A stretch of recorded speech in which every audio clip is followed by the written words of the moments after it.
speak to and vote for me.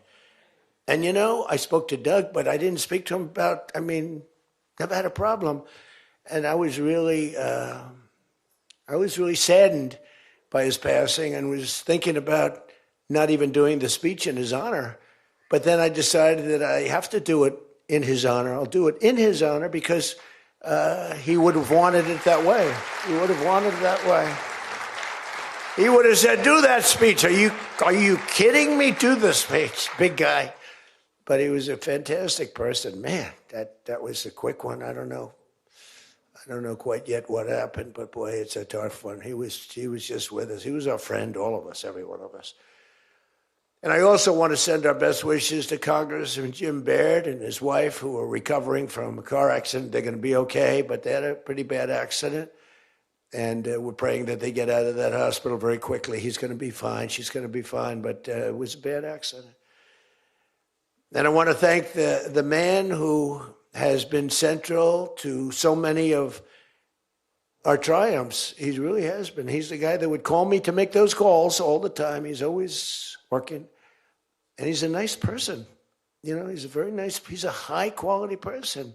But I want to tell you, he's a very tough cookie. I've seen both sides. Not often do I have to see the other side, because he's just, by nature, he's a very fine, religious. I like that. He's a religious person. I like that. I like religious people. It usually means they're more honest. Sometimes it doesn't happen that way. I've had some real religious ones that did numbers on me, and I said, I'm going to get them someday. They got me by surprise, but it's usually good, okay, right? And his name is Mike Johnson, Speaker Mike Johnson.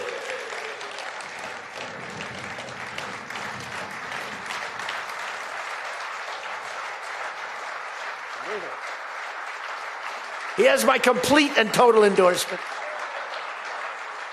Stand up, Speaker. So, you know, but it is true. A lot of times they'll say, I wish Mike were tougher. He's tough. He's tough as anybody in the room, actually. But can't be tough when you have a majority of 3. And now, sadly, a little bit less than that. A little bit less than that, maybe.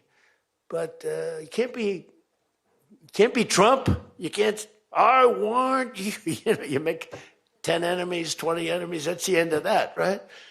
Everybody loves him. I would say there's one person he's given up on. I think he just gave up on this guy. He's so bad. He never votes for us. But no matter how good, he won't vote for us. There's a sickness there. You know, there's something wrong. You can have the greatest bill, the greatest for the country. Forget about for Republicans. Great, great, great for the country. I'm a no vote. We don't even bother calling him at 3 a.m, do we? Huh? But I want to thank another guy who's as tough as they come, because he went through something that none of us have gone through. I went through a little shot, but I get that throbbing feeling every once in a while. But what he went through was incredible. And that Steve Scalise, he got hit hard. Where's Steve? Steve.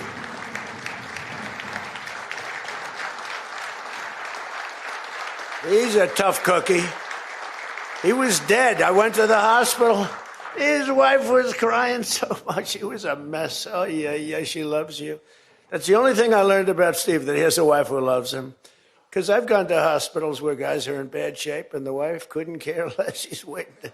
She's looking for the next guy. Who's the next guy down the pike? Who the hell is the next guy? He's died. I said, that's so bad. Oh, yeah. I had one where the dog died and the husband died at the same time. I said, it's so sad. Yes, I love this dog so much. She couldn't give it, and the guy left her a fortune. Can you imagine? I shouldn't have left her anything, but she was much more concerned. It's true. Oh, the dog was devastated. The husband, he was like an afterthought. Your wife loves you, Steve. She's a great wife. Another one who has a great wife, Jackie, is Tom Emmer, right? Look at you. You have a great wife, but you haven't been tested like these guys. You haven't. We don't want to test her, right? She's incredible. She's a strong, beautiful, great person. She's a great person. She actually liked me at the beginning when we were having little fights. We weren't even having fights. We just didn't know each other. We didn't know each other. And I heard he said something negative about me. He was sort of right about the subject, but you're not supposed to say ever, even though you're right. But Jackie was saying, I'm telling you, he's a great guy. He's good. He's going to be a great president, blah, blah, blah. She was fighting for me. And now I love this guy. He's great. She was right about both of us, I think, right? But Tom has been incredible. He's incredible at what he does. He's a great team player. Your conference chair, Lisa McLean, is so strong and powerful and beautiful. Thank you, Lisa. Thank you. Thank you. And I think their broadcast, we said we don't care if the press comes or not. So when I say that, that means that they're broadcasting all this, and I'm letting my feelings out because it's true. I feel that way about so many people in the room. I could say it about many of the people in the room. Some I don't know as well, but many of the people in the room. They're incredible people. You're incredible what you're doing. We also have another one, Richard Hudson, Chairman, NRCC. Richard's always in there. Always with a smile. No matter what's happening, Richard. He always has a smile. He's just a positive guy, smart and positive. Thank you, Richard. Really appreciate it. You do a great job. Republican Policy Committee Chairman, Kevin Hearn. Kevin, where are you, Kevin? Thank you, Kevin. Thank you. Did a great job. Every one of you got to be proud of yourselves. And basically the entire House Republican Conference. It's been really amazing what you've done. And we're going to give you some ammunition today. I said, I'd love to make a speech. The Speaker asked me, would you make a speech? I said, sure. You think Biden would do that? Would you make a speech? What? First of all, people wouldn't ask him to make a speech because it never worked out well, right? Could never find the exits. You finish, look, stare here, stare there, stare here. You could jump off the front if you had to. No matter what he did, he got himself into trouble. So basically, they didn't ask him to, but if he did, it wouldn't be good. But it's good with me because, we have so much ammunition. We have ammunition. The problem is the fake news. That's why I like being on. I'd much rather do live television than do non-live because, when they say, as an example in my speech, peacefully and patriotically to the Capitol, peacefully and patriotically. Do you know that the Unselect Committee didn't report it, that I said those words? Do you know that the news never reported the words walk or march peacefully and patriotically to the Capitol? Do you know they never reported it? It's a scandal. The Unselect Committee never reported that. They never reported that Nancy Pelosi was offered 10,000 soldiers, National Guard soldiers, whatever you want. No, I don't want them. And the mayor. The mayors were in writing. She was more honorable about it. But Nancy got caught when her daughter did a documentary. She's a documentariist. And she has her mother saying, it's my fault. I should have taken the soldiers or something. I saw that in the documentary. I said, whoa, this was a major story. Has she spoken to her daughter since that, But they just, they are vicious people, even on the attack. And it was an amazing military feat that took place yesterday. Think of it. An amazing military. The people are saying, well, thank you.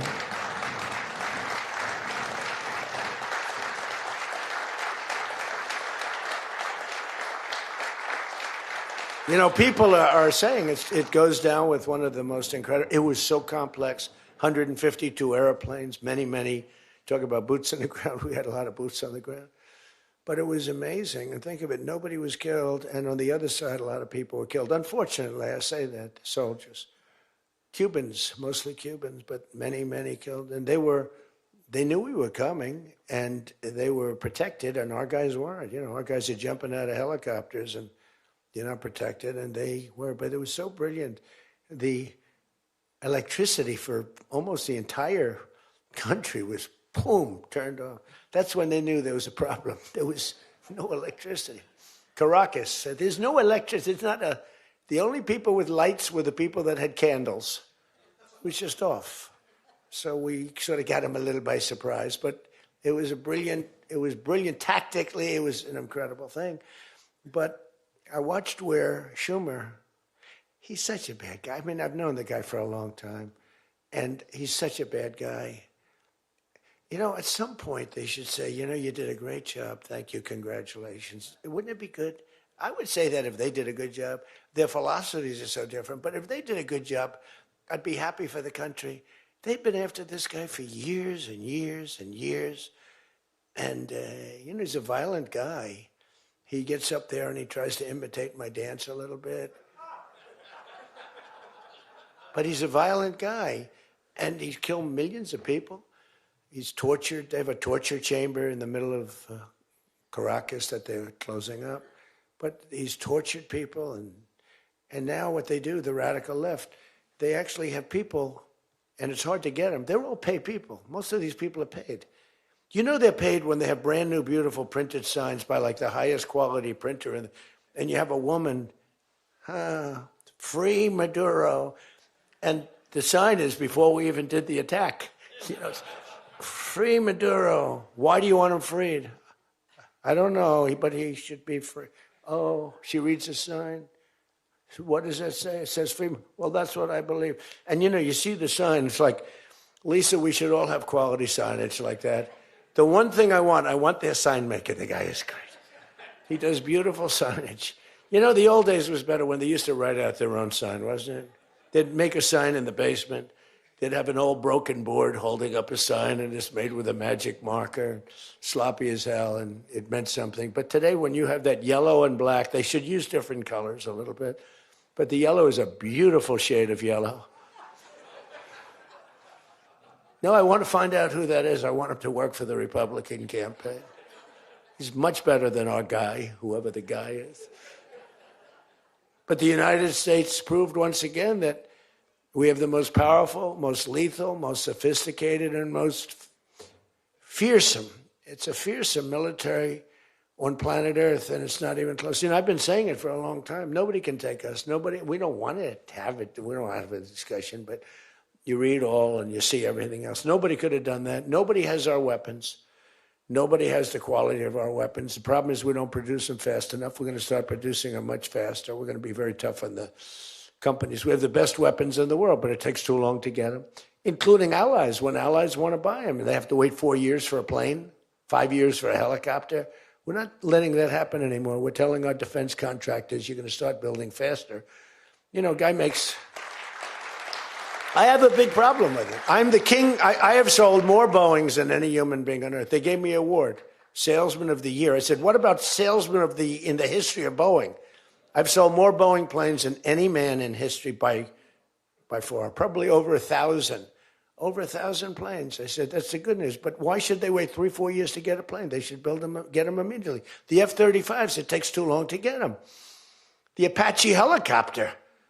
I mean, I had India coming to me, sir, I've been waiting 5 years. We're changing it. We're changing it. India ordered 68 Apaches, and Prime Minister Modi came to see me. Sir, may I see you, please? Yes. I have a very good relationship with him. He's not that happy with me because, you know, they're paying a lot of tariffs now because they're not doing the oil, but they are. They've now reduced it very substantially, as you know, from Russia. We're getting rich because of tariffs, by the way. I hope everyone understands that. They hate to report. We're going to have over $650 billion poured into our country or coming in shortly because of tariffs. You know, they're finding all of these pockets of money. A couple of weeks ago, sir, we're off by $39 billion.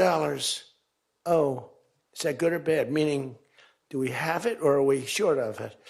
Sir, it's $39 billion that we can't account for. That means we have an extra 39. Yes, sir. I said, well, what are you saying? We just don't know where it came from. I said, check the tariff shelf. Sir, that tariff doesn't start until September. He said, no. It started about a month and a half ago. Check it. Comes back 25 minutes later, sir, you were right, it came from tariffs.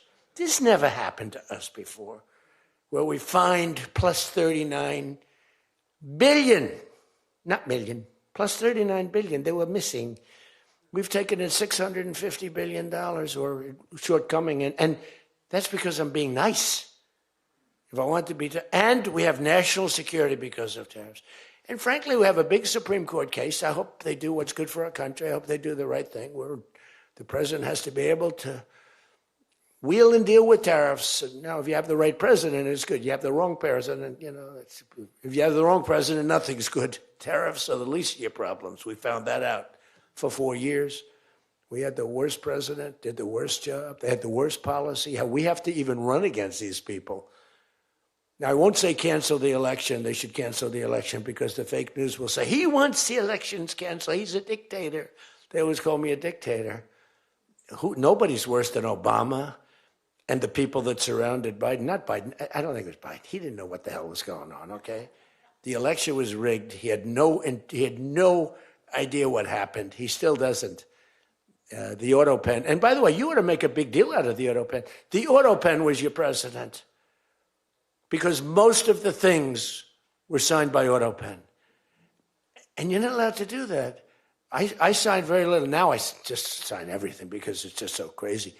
But, like I had the other day, we elevated a general to 4 stars. I think you should sign that. That's a big deal. A general did a great job, was elevated to 4 stars.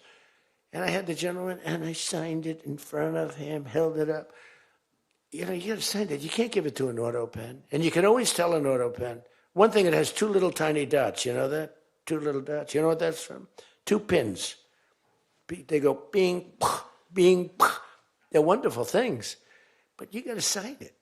And the law is you have to sign it. If somebody's, telling the auto pen person, he has to be authorized by the president of the United States. Well, he wasn't. The guy barely knew the president. How many times did you speak to the president, right? He said 2. And they just spoke about the weather. It was like this. But he was never authorized to sign. And I think 95% of the things were signed by auto pen. You can tell because the auto pen is a nice, clean signature, and his signature's a mess. The only thing he signed was, which is nice, was Hunter's pardon. That's the only thing that we can find that he signed. Most of it he didn't sign. So somebody's sending papers to sign, and he wasn't the president. First of all, the election was rigged. You ought to have voter ID. You ought to insist on it. Can you imagine? In California, they not only don't have voter ID, but if an official at the voting booths, which they don't have, by the way, because it's all mail, if an official, a voting official, even asks somebody for voter ID, sir, would like to see your identification. Do you come from our country? They put him in jail for tampering with the election. Okay? We got to straighten this out before it gets too crazy. California is more corrupt than any place. California is more corrupt than Minnesota. And I won Minnesota. Well, Tom's going, I think so. Well, it's close. It can't be proportionately, probably nothing's more corrupt, right? We got to win something. Yeah, right. He says you got to win. I'll tell you what, I did great there 3 times. I was surprised 3 times. Those elections are corrupt. They got you 1 time, too.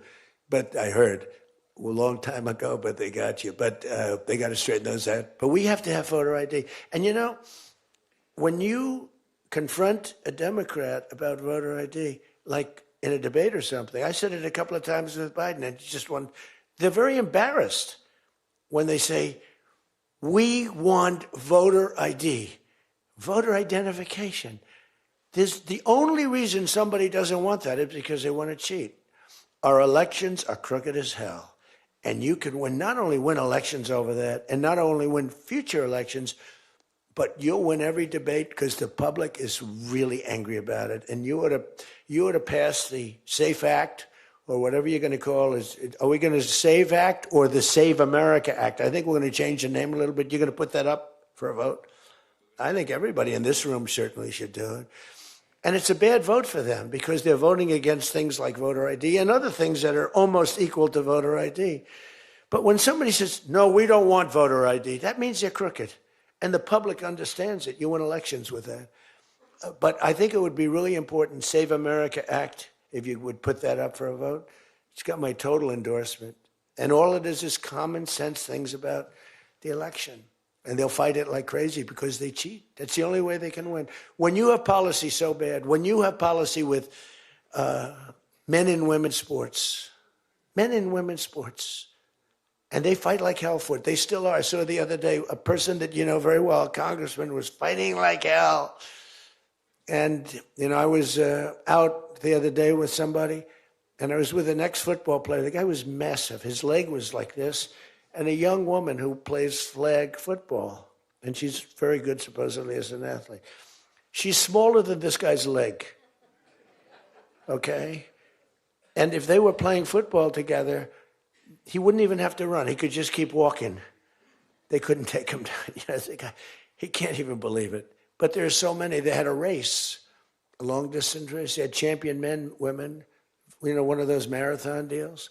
The man finished 5 hours and 14 minutes and 36 seconds sooner. He beat the champion woman by 5 hours. It's so demeaning to women. It's so ridiculous, right? It's so ridiculous. The weightlifting, take a look at the weightlifting records. One record stood for 18 years, and it was broken by 112 pounds. They couldn't get 1/8 of an ounce, They'd put an eighth of an ounce on. Then she's going to break the record for her mom, who's sitting in the front with her father. I'm going to break it. And she's out there. We're adding 1/8 of an ounce to each side. This record has stood, ladies and gentlemen, for 18 years. But she's going to do it. She's looking to get into the Olympics, right? And she gets up, and they put a little tiny thing like this, little tiny. And my wife, by the way, hates when I do this. She said, she's a very classy person, right? She said, it's so unpresidential. I said, but I did become president. She hates when I dance. I said, everybody wants me to dance. Darling, it's not presidential. She actually said, could you imagine FDR dancing? She said that to me. And I said, there's a long history that perhaps she doesn't know. Because he was an elegant fellow, even as a Democrat, right? He was the attack by Japan, he was quite elegant. But he wouldn't be doing this. But nor would too many others. But she says, darling, please, the weightlifting is terrible. And I have to say this, the dancing they really like. She said, they don't like it, they're just being nice to you. I said, that's not right. The place goes crazy. They're screaming, dance, please. But the weightlifting, but no, the girl gets up. And you see, I want to be more, but I have somebody watching. I want to be more effusive. I want to really, But she gets it, and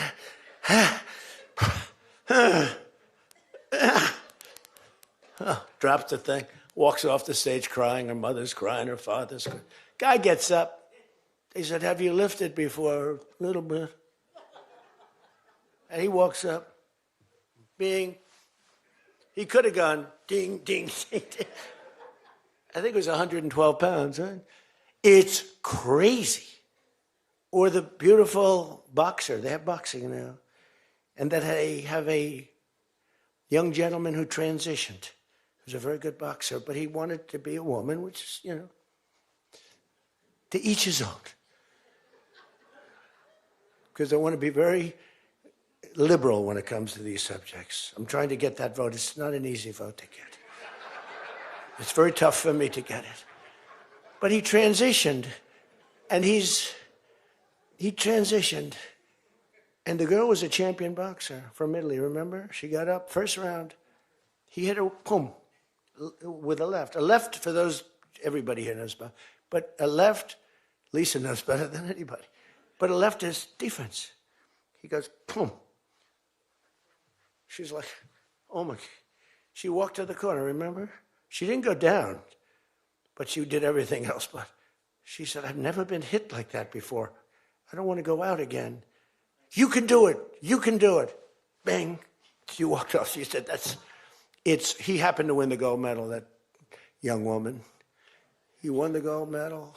There were two transition people. They both won gold medals. The whole thing is ridiculous. You have policy on your side. They don't have policy on your side. Right? You have policy.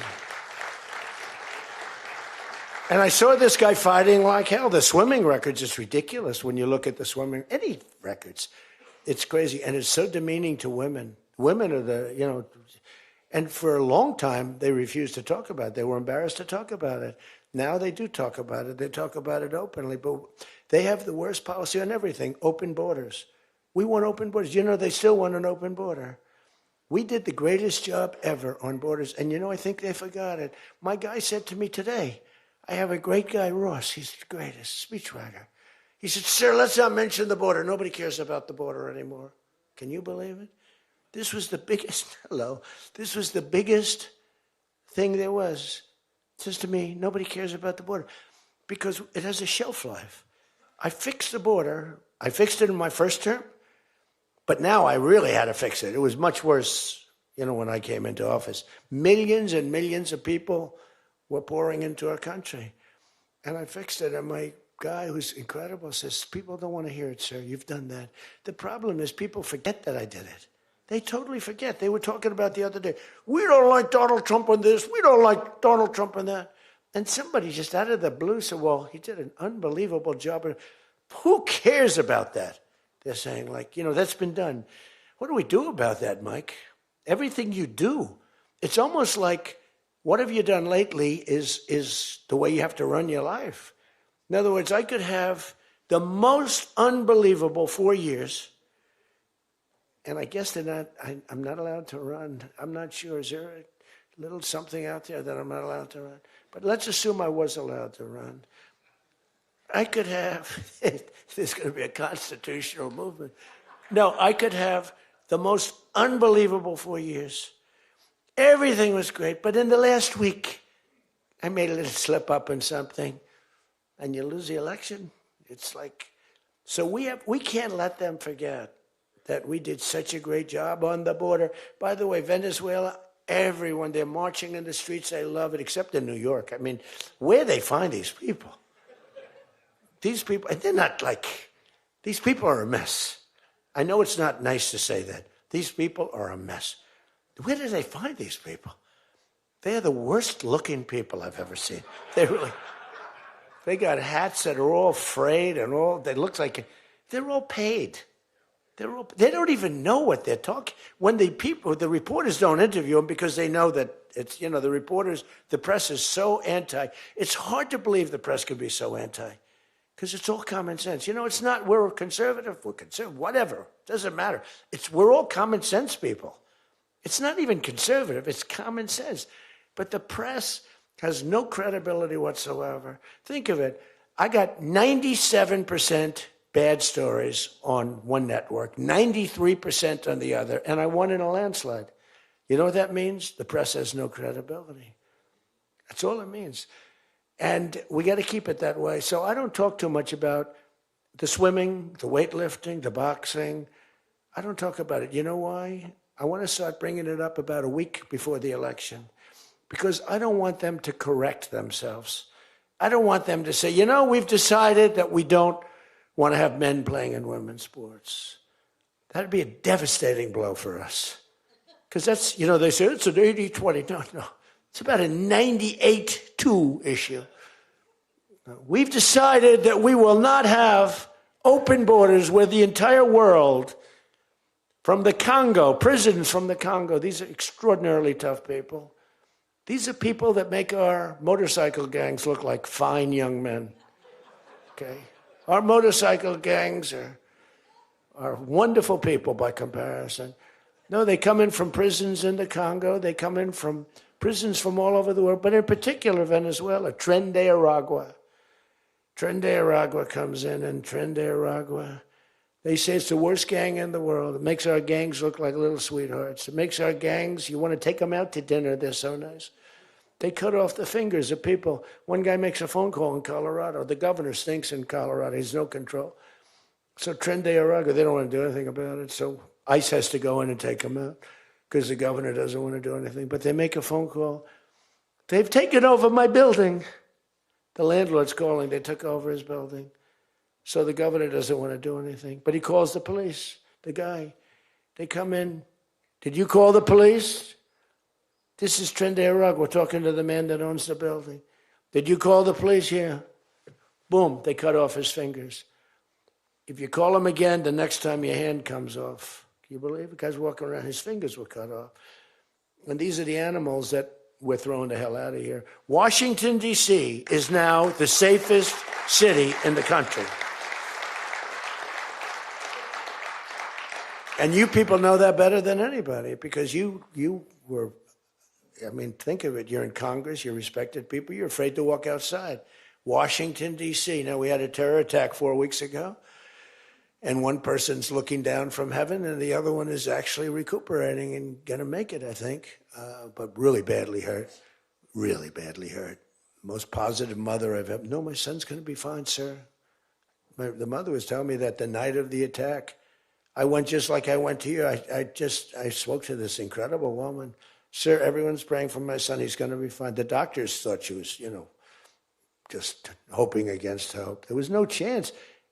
And 2 weeks ago, he got up and started walking around. It's amazing, actually. So maybe some really bad. It looks like he could be okay. He's going to have pretty bad after effects. But that was a terrorist attack on people that are doing a great job. And it could have been anywhere. But we haven't had a murder. We would have, on average, 2 murders a week in Washington. I don't even like talking about it. Two murders a week in Washington, D.C. We haven't had one in 7 months. People can walk out now. You can walk down with your wife down to the restaurants, which are booming, by the way. I mean, if you go back to before I got in, and we did a pretty good job 4 years ago, but there was never this, in my first term. So when we were during the first term, we were pretty good, but it wasn't like that big of an issue. It became a big issue because people were being mugged all over the place. We had a couple of people working in the White House that were killed. We had one guy waiting for his wife in a car. They said, "Get out of your car." He said, "Well, I'm waiting for my wife." They blew his head off. The wife is walking up to the car. Animals. And then they get angry when I say, "They're animals." Nancy Pelosi, "They're not animals, they're human beings." No, they're not. This is another thing. That's a 98-2 issue also. No, they're animals, and we've taken them out. We've took out over 2,000 people, brought them back to their countries from where they came, or they're in prison now in Washington. Because it's not just like, you have to take the bad ones out. 2%, 3% of the population causes 90% of the crime. Think of it. 2% of the population in Washington, D.C. causes 90% of the crime. So when you get rid of the 2%, we took out over 2,000 people, got them out of the country or in prison. Some were so bad that we didn't want to send them back to their countries because they'll come back in, even though it's hard now, but they're pretty smart. They're sick, but they're smart. But you're now living in one of the safest cities in the country. It's a great thing. You can walk to the restaurants. Restaurants are booming. New restaurants are open. They were all closing. You wouldn't have had a restaurant. And I don't know about you, but to me, those soldiers standing there look so good. I'm not going to feel safe walking down the street without them. I don't think you would either. Even though, we took out so many criminals, I just feel better. To me, they're beautiful. I look at these soldiers, and you feel safe. You feel safe. I don't think if we took them out, even if the crime wasn't much, it would definitely be more. We did a great job in Chicago. They don't want to talk about it. We, against all this slob of a governor, this stupid slob, the family threw him out of the business. He was a dope, and the Pritzker family. But they threw him out of the business. And the mayor, he's a low IQ person, extremely low IQ. We should give everybody, these competency tests, right? the cognitive, they call it cognitive. You know, I'm the only president that went for cognitives. I think every president and vice president should be forced to take cognitive exams, mental tests, like, are they intelligent?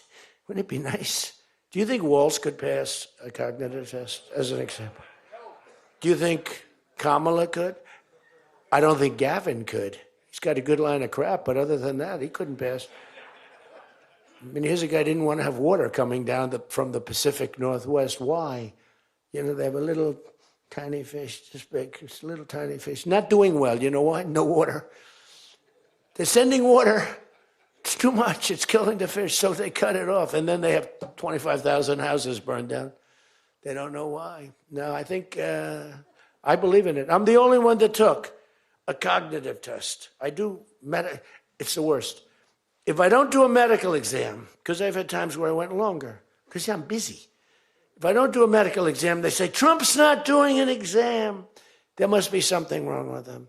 If I do the exam, they say, why did he do this? Why did he do this part of an exam? He did too much. There's something wrong with him. Do you remember there was a period, Mike, where I had 32 days in a row, I did one press conference, 2, 3, sometimes 4. I do them behind the desk. I don't even just do it. I do press conferences, but I do many press conferences. So in 32 days, and then one day, just one day. This is 32 days in a row. Must be some kind of a crazy record. Then one day, do you remember I didn't do one? Because I took Kai, my very brilliant golfer, beautiful young lady who swings the club so beautifully. She's a great scratch golfer and loves playing. Grandpa, would you take me to play golf? So I ran, I play golf in like record. I play speed golf. It's better that way. You know the expression? Miss it quick. No, I play speed golf, but I'm a good golfer. Everybody knows. Anybody that I've beaten in this group. But I love to play golf, but I don't get to play much. But I took off 2 hours, and the press couldn't find me. But they knew I was there because they follow me. And I was getting, are you okay? Guys are calling me up. Some of the guys in this room. Sir, are you okay? Yeah, what's the problem? There's a report, sir, that you're no longer with us. Remember that? No. The report was that I don't want to use the D word. It's such a horrible word. Dead. I don't like. There's a report, sir, that you're no longer with us. I said, well, I just hit a 280-yard drive. This isn't bad. And, it's one of the, and it took me a couple of weeks to get that one straightened out. The new one is they did a report in the fake news New York Times where I worked this day from early in the morning till late in the evening, but we don't give out a full schedule. It's like who the hell wants to give out a schedule to these people? But it's all work. And this, in particular, this day was brutal. I never got to leave the seat. You couldn't do anything. It was just one after another after another. And this went on from early in the morning till late in the evening. And my people gave out a report. He had lunch. They show a report, lunch with somebody. And they did a story. Donald Trump is slowing down. He only had lunch. And then he went back up. And they said, that's malfeasance, whoever did, right? No, it's terrible. I was actually more angry with my people than I was with the New York Times. But they wrote a story. And it takes you a period of time to recover from these hits. And it's almost no matter what you do, but you have to keep a positive eye. But we have a fake press. We did a thing that's so incredible on medicine that nobody has ever done it. Reducing favored nations, most favored nations, we reduced the cost of medicine at levels that have never even been dreamt of before. We should win the elections on just that thing if we did nothing else and went home. Go home We did favored nations where we're bringing down the price of a pill. As an example, in London, the pill sells for $10. In New York, it sells for $130. That's 13 times as much. Most favored is, I want to pay what the lowest nation in the world is paying. Everybody knew about it, but nobody had the guts or the stamina to do it, or the respect from other nations, but I do. And then you also had to get the drug companies. The drug companies were not easy, but they were much easier compared to the other nations. So the other nations used to tell the drug companies, we're not going to pay more. You kept it for years, the same price. Everything, we just kept going up, up, up. And finally, I had the drug companies, and I said, listen, fellas, you can't do this. Can't do it anymore. I'm not going to let it. We're going to do it, and you're not going to do it. And I did things to them that were brutal, but I really found out it was the nations that were so tough. So when France was told that the pill will go from $10 to $30, it's a big increase, right? But it's not really. And that ours would come down from $12 or $13 down to $30. So theirs would go from 10 to 20 or 30, and ours would go from $13 down to, meaning $130 down to 20 or 30. So it's a huge drop for us. Now, depending on the way you calculate it, it could be thousands of percent down. It could also be 90% and 80%. You know, there's two ways of calculating. I don't know if you know. They said Donald Trump exaggerated. No, there are two ways of calculating it. But calculate it at 80, 90%. But the other way is more accurate, like 900%, because that's what it really is. But there are two ways, but use to be generous, 90%. There hasn't been a reduction in 28 years, except for the 1 year where I got it down 1/4%, and I had a news conference. I was so proud of myself. The drug prices, prescription drugs, are going to be down by thousands of points, thousands. On that one item, you should win this election. The New York Times barely wrote about it. The other papers barely wrote about it. Nobody even knows that the drug prices. Now, people will say, you don't mind if I don't read this crazy teleprompter, do you? Because, do you mind? Because I have, it's called standard. But these things are so important because you guys got to get elected. Because if you don't get elected, we have a country that's going to go to hell. So we can't play games. Ladies and gentlemen, the sun will rise tomorrow, and when it rises, we don't need this bullshit. We need to talk about favored nations. And your numbers are coming down at levels that nobody's ever seen. We inherited high prices. We inherited a mess. We inherited the greatest inflation in history. And you know what was knocking it down? The bad economy that we inherited. We inherited bad. We now have the hottest economy in the history of our country. We have $18 trillion being invested in the United States. You have, every one of you have car plants, AI plants, plants of all different types. Because of tariffs. I hope we get the good ruling from the Supreme Court. I only hope we do, because it's given us tremendous national security. So let me just finish up, because I weave. I love to weave. If you ever weave and don't come back to the point, then that's a problem. Then you say, but when you weave and you go here and boom, boom, boom, always coming back, then you're in good shape. But what's happening is, by doing what I did, we're getting numbers that are so low. But what did I do to the countries? I said, France, your health care for prescription drugs is going to go up triple. It's going from $10 a pill, just as an example. I called it the fat drug. You could say the fat drug, Ozempic. Ozempic is $80 in London, and it's $1,300 in New York. The fat drug. A friend of mine called me up. He said, what the hell is going on? A very rich guy, but I said, the fat drug doesn't work on you. Why are you even taking it? The drug has failed miserably, but he's a very loud, boisterous. He's not a bad guy, not a great guy. Smart as hell. But he's a very rich guy. This drug, he could have paid millions for it. It wouldn't have mattered. But he said, in London, I'm paying $80. In New York, I'm paying like many times more than that. What the hell is that? That's because of what's happened. Because the nations held us back. So the drug companies, I had made a deal with them. You're going to do it? They said, whatever the nations agreed to. The nations were a bigger problem than the drug companies. So I said, you tell me they'll never agree, sir. I said, 100% they will. 100%. They said, sir, the smartest guys, Eli Lilly, Merck, Pfizer, all genius. They're all making numbers you wouldn't believe. The defense contractors are making more. That's why I'm going to say, you're making $45 million a year and you can't produce a frickin' helicopter for 7 years? We're going to talk to them about that.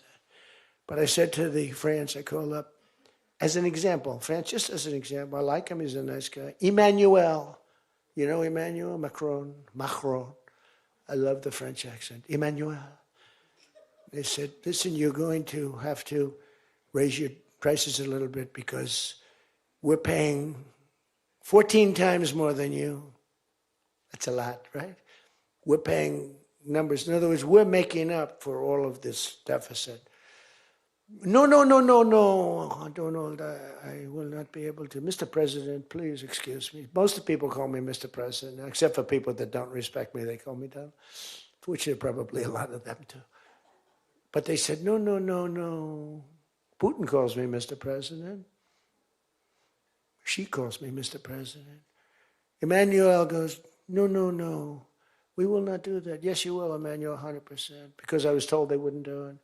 And this is, you can take Emmanuel and add up Hans, you can add up Ludwig, you can add every name in the book. It's all the same. The answer is no.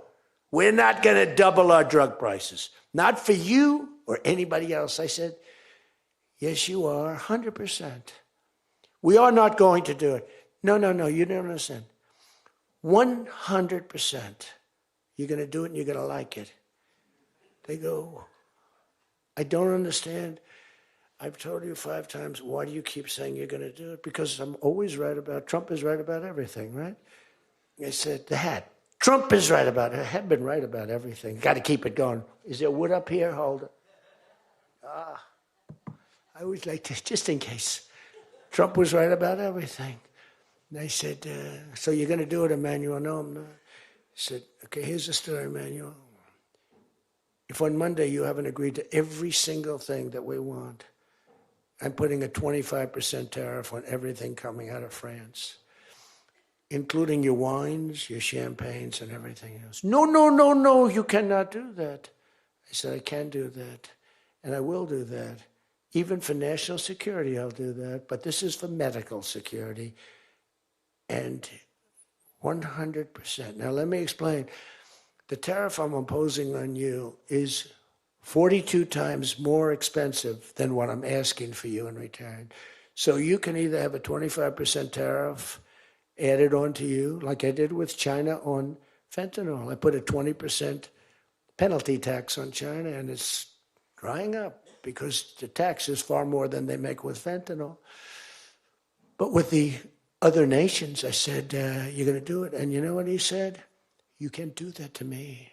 I said, yes, I can.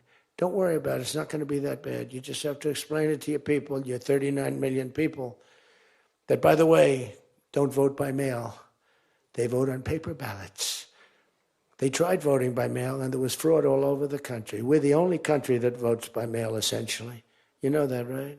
You know, Speaker, that's another thing.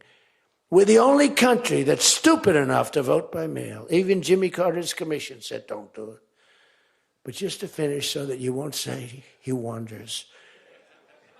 Emmanuel said to me, Donald, you have a deal. I would love to increase my prescription drug prices by 200% or whatever.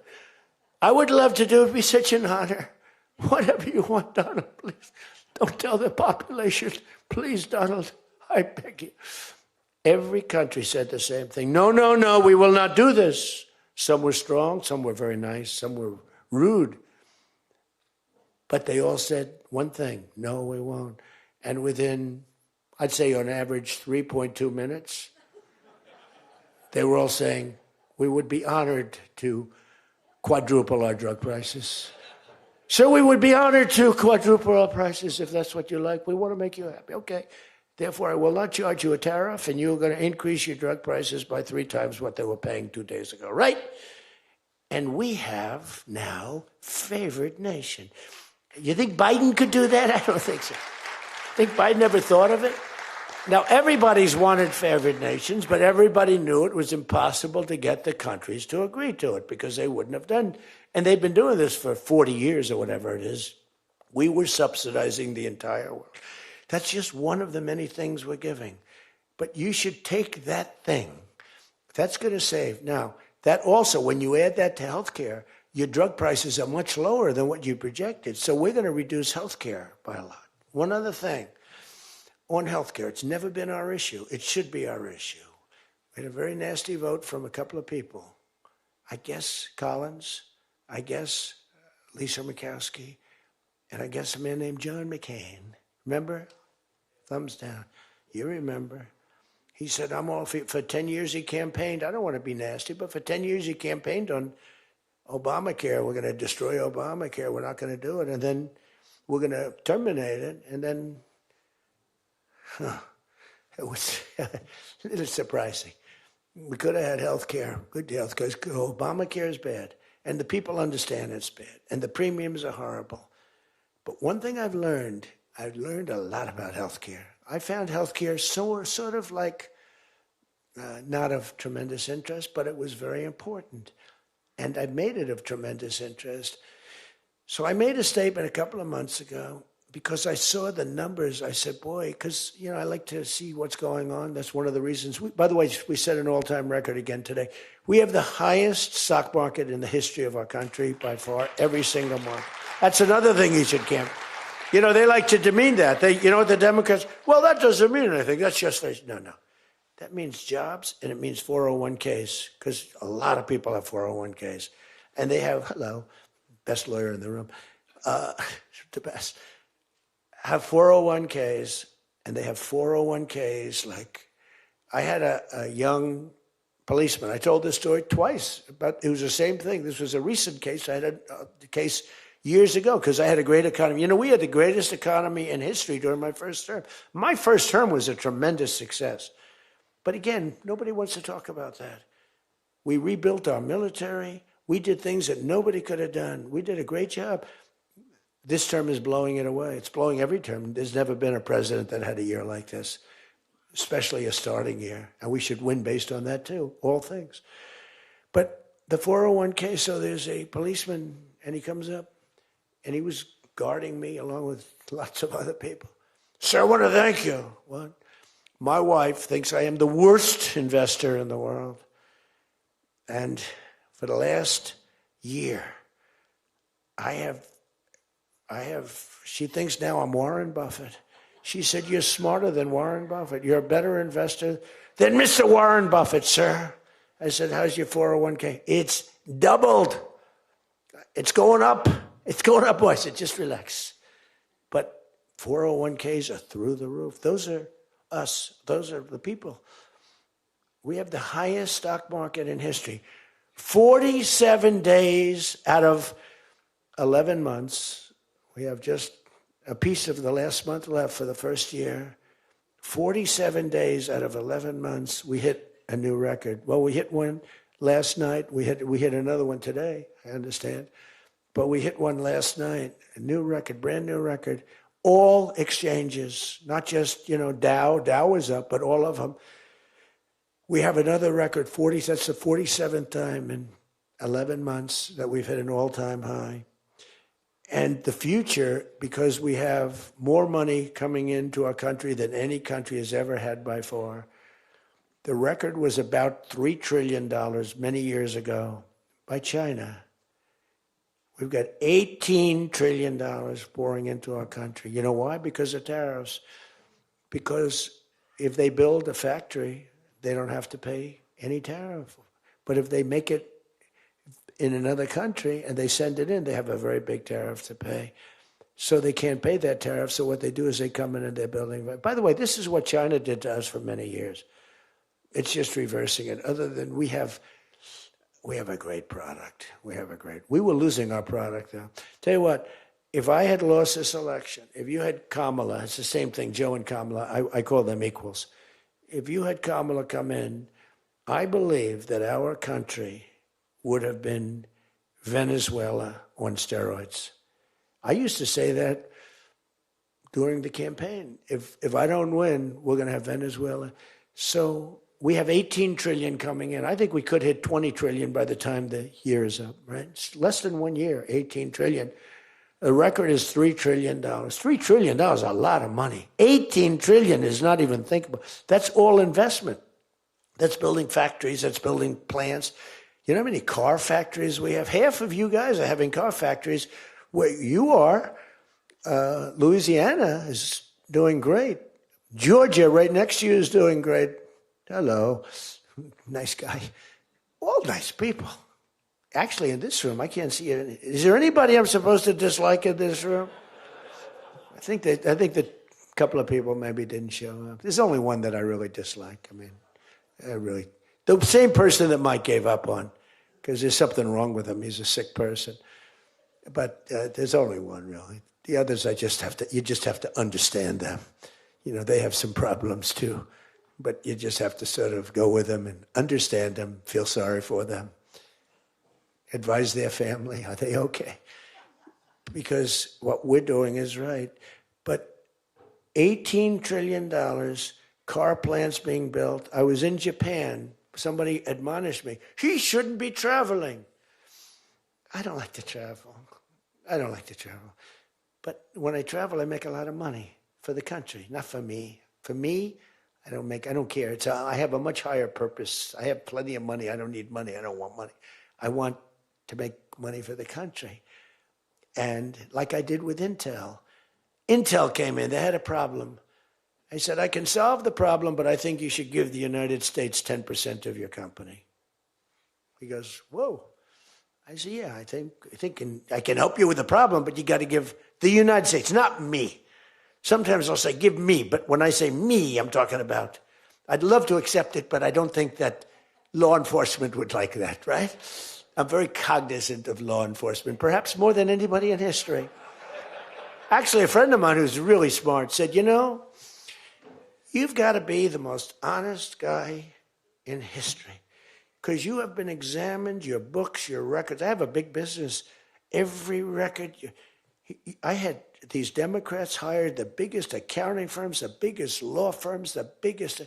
I went through years of abuse. And here I am. They didn't find anything wrong, remember? We want his tax returns for years. We want his. Finally, the Supreme Court, shockingly, I'm the only one. This couldn't happen to anybody else. You have to give your tax returns, right? I gave my tax returns. They're from here to here. It's a big business. It's a great business. And I built a great business, like much bigger and better than anyone even understands. But I gave my tax returns. They go from here to the ceiling practically. They got them. Headline, Trump to give tax returns. Supreme Court ruled I had to give my tax return. Can you believe it? Everyone said, you're not supposed to do that.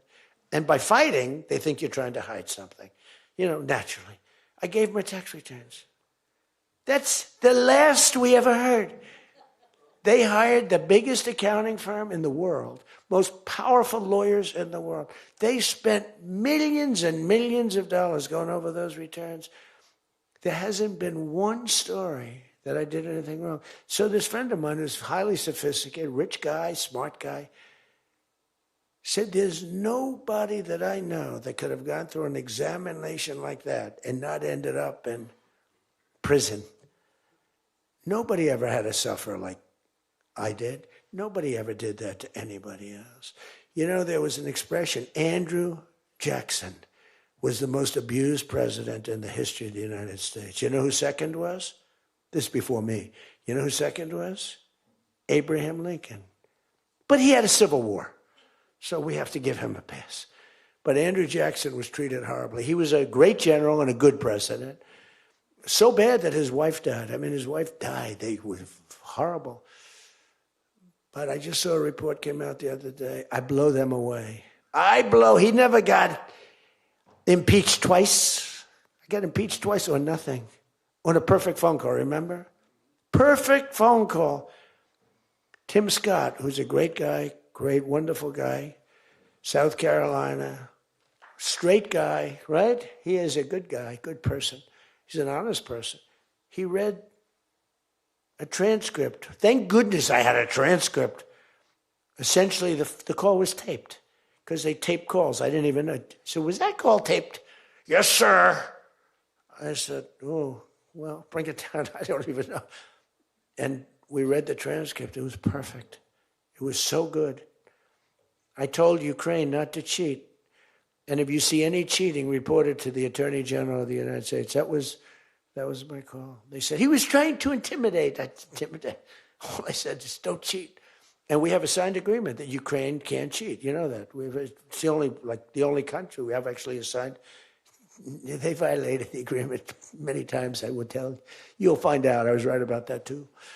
But nobody's gotten cheated. But this guy said to me, for you to have escaped. But the one thing, and I'll just end it, because Jim Jordan back there, world champion wrestler, 128-1. Whatever happened to the one guy? The Russian. He lost to, how dare you lose to a Russian? Do you know the more impressive record for Jim? Because I'm a big sports person. I love sports. Jim went to high school. As in high school, he was considered like the top wrestler. But he was undefeated in high school. Now, what that means is that as a freshman, he was beating seniors. Is that true? Were you actually undefeated? Seriously, were you undefeated in high school? That means as a freshman, he had to beat seniors, Steve. Nobody could, because there's such a difference between a freshman and a senior. To me, that's more impressive than anything. But I'm also impressed with his fight. Now we have to close the deal, Jim. We got to close the deal. Close that deal. So, I respect. I saw Jim, and the first time I met Jim, I looked at him, and I said, tough-looking guy. But I noticed the ears, they were a little rough. They were a little bit of a rough. Some people would say a little cauliflower on that ear. They said, Jim, have you wrestled before? Yes, I did. Where? Was it Ohio State? Something like, he was an All-American at Ohio State. I said, yeah, I could sort of tell. I look at the ears and I can sort of tell. But have you had plastic surgery on your ears, Jim, now? Because they look better now than they did the first time. They've healed over the years. They've healed. Actually, now you're wrestling with probably much tougher people, the radical left lunatics, right? But anyway, so I just want to leave it by this. I want to say that you are great people. We have all of the policy. We have wonderful, just stay together. We got a few people that make life very difficult. They don't have that. I used to say they don't have a Mitt Romney in their midst. I mean, Mitt Romney was very difficult. You know, he was almost like, for them, he was on the Senate side. But we have a couple of people that are really bad. I mean, they're bad, but maybe they'll straighten out. Maybe somebody in the room can sit them down and straighten them out, because what we're doing is the right thing for the country. We're not Republican or Democrat. We're doing the right thing for the country. If you look at what we're trying to solve the healthcare problem. We're trying to get better healthcare at a lower price. I mean, that's a good thing, right? And the one thing I learned, and just in concluding, and I said it like a month and a half ago, and it was the number one thing in the country. Even the fake news covered it. They tried to put a negative spin on it, of course. I said, I read a story about insurance companies making a fortune. A fortune. Their stocks were up 1,700%. Who invested recently in a stock that's up 17? And that's because the money that they're getting from Obamacare is massive. And the government generally. That means they're making a fortune. And as soon as that, because I have a natural, I don't want to say it again, but I have a natural business instinct. I do. I've always done things. I've done some things that people said, you're crazy, and I made a lot of money with. I've done a lot of things that were good. I have an instinct, right?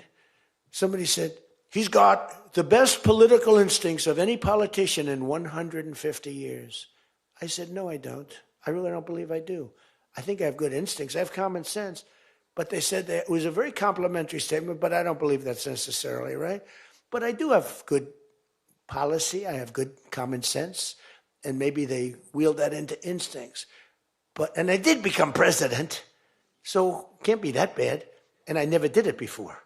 Don't forget, I ran for president. I had a politician telling me very strongly, they said, sir, I've run for office 20 times and I've won 17. And I know what I'm talking about. This was at the very beginning of my first time. I said, well, I've only run once, and I won, but I won for president.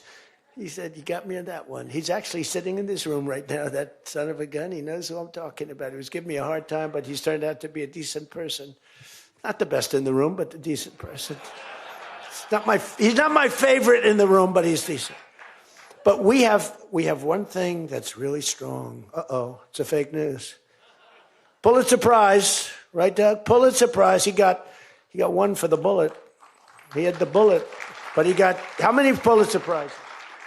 3 Pulitzer Prizes, and all talented guys. These are great guys. I don't like the people back there as well.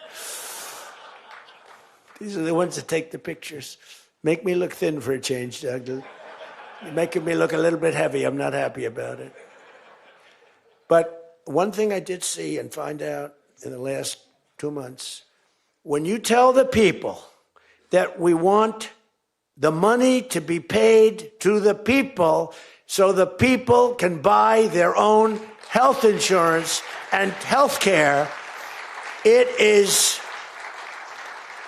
like, and I just said it, and I said it because I read a story on the front page of a certain paper that I don't even mention because it's so stupid paper, it's so bad, it's gone so far off the Wall Street Journal, I don't mention it. I refuse to tell you that it's the Wall Street Journal. They've lost their way. This is not the Wall Street Journal of old. But I read a story on the Wall Street Journal, and it said that the insurance companies are making so much money. They weren't demeaning them or anything, and I guess as an investor, you're happy. When I read that, I said, wait a minute, they're making that kind of money, and they're making it because of stupid politicians, I hate to say, that we allow them to make it. If you guys can get in a room, because, we don't have that as one of our issues. It's the only thing they have. They're lousy at it. They came up with Obamacare. We tried to fight it. We almost had it won, but we didn't get 3 votes. We should have gotten them. But here's, you want to turn this thing, you work on favored nations, you work on borders, you work on all of the things that we talked about, but now you take the healthcare issue away from them, and they want to fight it. You know why? They're all owned by the insurance companies, and they cannot fight it successfully. There's nothing they can do. That's like almost the voter ID thing. When they try and fight, I watched a guy trying to explain why we shouldn't have voter ID the other day, and the guy was a fool. He looked like an idiot. This is the same kind of an issue. Let the money go in the healthcare account or however you do it. Let the money go directly to the people. Now, you have to be a little flexible on Hyde. You know that. You got to be a little flexible. You got to work something. You got to use ingenuity. You got to work. We're all big fans of everything, but you got to be flexible. You have to have flexibility. I came out with a statement. Let the money go not to the big fat cats and the insurance companies that made 1,700% over the last short period of time. Let the money go directly to the people where they can buy their own health care. And I'm not sure that I've ever said anything that was more impactful. I say a lot of things and have a lot of good ideas. And this was an idea that, the whole world went crazy. The whole country went crazy. The world went crazy with envy. if you can somehow do that, Mr. Speaker, Tom, all of you, Steve, if you can do that, you're going to have, this is going to be your issue. And the other thing is fertilization. They're trying to hit us on fertilization. They were dead on fertilization when I got a call from a very wonderful young senator from Alabama saying they had just lost a case. And the case, I've never been met with such scorn. Friends of hers were just going crazy. And I said, explain the issue to me. And it was on IVF, the fertilization. A judge ruled against and said all fertilization places have to be closed down, like immediately. It would have been a disaster. And fortunately, I picked it up, and we owned the issue. But now I understand they're trying to make a case on fertilization. You can't let them do that. Very important issue. All of these issues are very important issues. But you can own healthcare. Figure it out. Let the money go directly to the people. It goes in a healthcare account. There are numerous things you can do, but you have to let no money for the insurance companies. I'm going to meet with the insurance companies. I said, I'm going to meet with them because I met with the prescription drug companies. And that's when I found out what was going on with the fact that we were paying 10 and 13 and 14 times more money than Europe and other places. I learned that at the meeting. Now I'm going to meet with them in a few days. I'm meeting with them all, 14 companies. I'm meeting with them all. I'm also meeting with oil companies. Let's go. You know what that's about. We've got a lot of oil to drill, which is going to bring down oil prices even further. But if you can come up with health care, remember this, where the money goes to the people, you have just owned, they can't fight it. They're owned by the insurance companies. You guys don't get money from the insurance companies. They do. They get a massive amount of money. It's their biggest donor. They're going to try and fight you, but they can't win the fight. If you explain it, the money goes directly to the people. That's going to be your issue. The other thing is energy. Your energy prices have come so far down since I'm president. And nobody wants to, I saw on television, energy prices are down 3%. No, they're not down 3%. They were $3.50 and $4. It's now $1.99 a gallon in many stations, and it's going down further. And that's like a massive tax cut. And that's the other thing, tax cuts. No tax on tips, no tax on Social Security, no tax on overtime. Now think of this, no tax on tips, no tax for seniors on Social Security, no tax on overtime. You're allowed to deduct if you buy a car and you take out a loan on the car. For the first time ever, middle-income people, all people can deduct, but they never got a deduction before like this. It's only for rich people. They got them. They have so many deductions. You're allowed to deduct the interest against your taxes. Nobody thought it was possible. It's going to be phenomenal for the car companies, but it's even more phenomenal for the people. It's like getting it's like paying half for the car. All of these things, you have so much ammunition. All you have to do is sell it. Taxes. But the one thing they know about the taxes, I call it the great big beautiful bill. I think it's even better. But the great big beautiful bill is just that. There are so many goodies in the bill, you have to get the word out. Because the people in the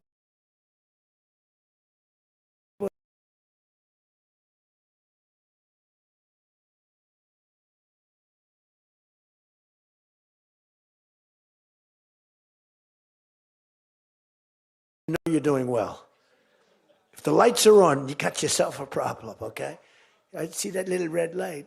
That light goes on. If that light, that's bad, isn't it? If that light goes off, you know that you're doing a good job because you're fighting the Democrats and you're fighting the fake news. And it's amazing that they can be so stupid.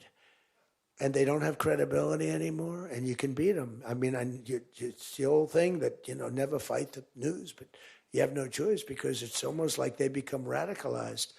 But you are fighting the news, but you can beat them. That's why I'm standing here. I mean, I had Kamala I was beating Joe by 30 points. And then they changed him. That's like a fighter in the ring. He's losing. And they said, let's put somebody else in to take his place. Very unfair. They changed in the middle of the election. They said, he's going to lose, so let's give somebody else. And fortunately, she was just as bad as him.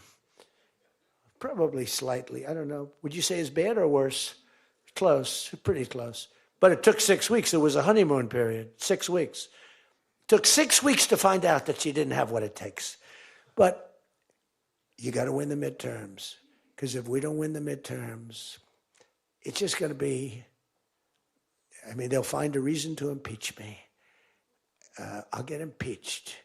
We don't impeach them. You know why? Because they're meaner than we are. We should have impeached Joe Biden for 100 different things. They are mean and smart. But fortunately for you, they have horrible policy. They can be smart as can be, but when they want open borders, when they want, as I said, men and women sports, when they want transgender for everyone, bring your kids in, we're going to change the sex of your child. Just send them our way. In some cases, like in Minnesota, they don't even tell the parents. Is that right? And nobody believes it when I say it. I think we have 6 states. Nobody, am I correct? Okay, Tom Emmer said yes, so. But it's true. Where the kid comes back, they keep the kid. They operate on the kid. They don't tell the parents. It's not believable. We have great, solid common sense policy. They have horrendous policy. What they do is they stick together. They never have a no vote. They impeached me. I never knew I was going to be impeached. I get a phone call. You just got impeached. I said, what does that mean? It took them 10 minutes. They impeached the president of the United States, who did a damn good job. I rebuilt our military, Space Force. I got everything. I did a lot. They impeached me for nothing, twice, for nothing. Fortunately, you were on our side, and we were unanimous. And the second time, the few people in this little group, like Rice and this, they're all gone. Every one of them is gone, except one that we're going to sort of let ride with. Some guy that has a state that you might as well just let him ride. But think of it, everyone's gone. Everyone's gone. It makes me feel so good. I don't want to feel vicious, but I'm so happy that everyone. And they're seriously gone, too. They lost in landslides. This guy named Rice, he lost by 48 points, right? Remember him? Oh, no, there he is. What a job you did, Mr. Fry. Congressman Fry. I looked around for somebody. It's true, this was a good choice. We've made some bad choices, too, because you have to do it. I said, who the hell can run against this guy, Rice? It was a Trump plus 40 district. They had riots around his house that night. You know, he voted, I vote to impeach. And that night they had riots. So they said, who the hell? Just give me somebody. A warm body. And then, no, it has to be a living, breathing person. And then if I could get a genius, it would be good. And we got a guy who is so good. He's been, I think, are you happy with him? I think so. Stand up, bro. He's great. I said, where does he come from? He's like a senator, state senator or something. I said, all right. I spoke to him one time. I said, you're accepted. But little did I realize how good he was. You did a great job. You've done a great job, and the people love him. So he has done a great job. I just want to say this. I haven't read one word on this thing. Who the hell else could do this? And I think I gave you something, and it's a roadmap to victory. You have so many good nuggets. You have to use them. If you can sell them, we're going to win. Because we've won 2 races in like 50 years. It's, for whatever reason, I don't know why, but just don't fight it. It doesn't make sense. There have been 2, and they were unusual circumstances. So whether it's a Republican or Democrat, whoever wins the presidency, the other party wins the midterm.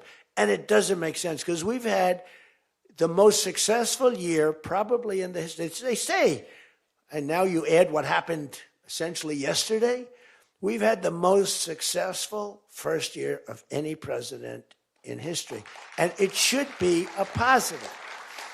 And make it a positive. So With that, I leave you. I do. And I started by saying I love you all, and I'll end by saying I love you. You're amazing people. What you do for this country is incredible. And thank you all very much. Thank you. Thank you.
大家好，我是主播周玉琴。很多的朋友告诉我们，太阳星全效克菲尔益生菌帮助了睡眠品质。